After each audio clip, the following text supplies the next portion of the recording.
If you're over 50 and trying to reinvent yourself, whether that's a new career, a business, a second act, whatever, you've probably noticed that most of the advice out there on the internet wasn't written for you. It was most likely written for a young millennial, no offense to millennials, with perhaps no major mortgage, no major complicated history, and plenty of time to fail and try again. That's not us. So today I want to talk about what reinvention actually requires when you're doing that later in life, from someone who's in the middle of it. Hi, I'm Len. Welcome back to Managing Life After 50. All right, let's get to it. 1. You have to grieve first. Every reinvention after 50 starts with a loss, a job, a relationship, hopefully not both at the same time, a version of yourself you thought you'd always be. So I thought that earlier in my career as a lab researcher, I'd be doing that till retirement. But after 22 years in the scientific field, I felt the urge and the need to change. So I moved to an IT position which required a drastic change in skill set, and fast. Learning to talk the talk and walk the walk as an analyst was new and very exciting. I was in my 40s when that happened. It was planned, deliberate, and intentional. But the layoff was entirely different. The productivity culture version of reinvention says, pivot fast, rebrand, move on, and keep moving on. But that skips something very important. You can't build a new identity on top of an unprocessed old one. The grief really has to happen first, even if it's inconvenient, even if it feels like weakness. Now, I spent months thinking I was being lazy and chronically procrastinating when actually I was grieving. Once I understood that, I could actually start moving forward. And this wasn't, however, the easiest thing. The struggle for me actually lasted longer than I realized. Your experience is the asset, not the obstacle. A lot of people over 50 walk into reinvention feeling like their age and their experience are working against them. I want to push back on that a little. Decades of professional life mean you understand how organizations work, how people work, what clients actually need, not what they just want. Many of us who've worked in corporate positions as project managers, analysts, engineers, or technicians know this in product, software, or even drug development. Now, that's not baggage. That's expertise. In my case, coming from biopharma IT and now building a photography business for myself, I understand my clients in a way that a 25-year-old photographer probably doesn't. I've sat in meetings they needed headshots for. I know what's at stake for them. Understand that your history isn't a liability. It's a lens by which to view it. Use it. You need a smaller definition of progress. The version of progress most people are measuring themselves against, consistent output, on-time deliverables, clear milestones, steady growth, assumes a kind of cognitive and emotional bandwidth that a lot of us just don't have right now. I sure didn't have it in the beginning of this new journey, and I still struggle with it every so often.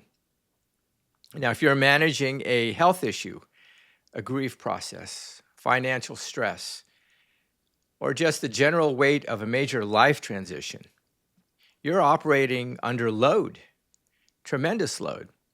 Allow yourself some leeway. Progress looks different under load. I've had to completely redefine what a good day looks like for me. Some days it was, I made one phone call, or I sent an email or two that I'd been avoiding. Sometimes that's pretty much it on the business end of things. And that counted.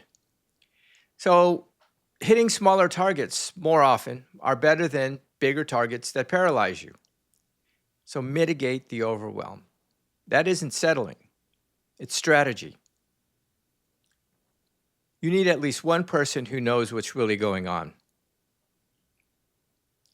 One of the loneliest parts of reinventing yourself after 50 is that people around you often don't fully get it.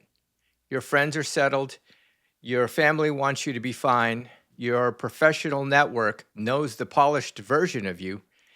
You need at least one person, a friend, a therapist, a doctor, a community online who knows what's actually happening, not the performed okay today or this week, but the real version. For me, getting the depression and ADHD diagnosis was part of this. Having a psychiatrist who actually understood what was going on changed what support looked like for me.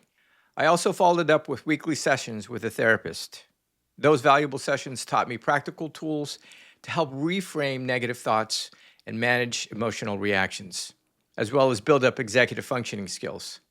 Now, I'll elaborate on this topic in a future video. So while my doctor addressed more of my medical issue, my therapist helped in finding valuable ways to address the mental health aspect. Now remember, you don't have to perform okay to everyone. Find one place where you don't have to. The goal is a life that belongs to you. Here's the thing about reinvention that nobody really talks about. The goal isn't to rebuild the life you had, it's to build the one that actually fits who you are now. You've got to fully let go of your former self and your former identity in order to move forward with things. The job I lost, I was good at. But it was also a life built around someone else's structure and someone else's priorities, someone else's schedule. Essentially, I felt like I wasted too many years trying to become someone else's version of normal. I didn't fully see that until it was gone. What I'm building now, the photography business, this channel, it's messier, it's financially scarier, but it's mine, and that is worth more than I expected. If you're in the middle of reinventing yourself right now, that's the thing I want you to hold on to, not get back to where you were. Build something that actually belongs to you and one that you can call your own. Trust me, when you find something you're truly passionate about, as they say, it no longer feels like a job you wake up to in the morning and begrudge getting to. But it'll be something that you genuinely feel excited about and even thrilled about when you start your day. And that's the place you want to be. I'm going to keep documenting my own reinvention on this channel.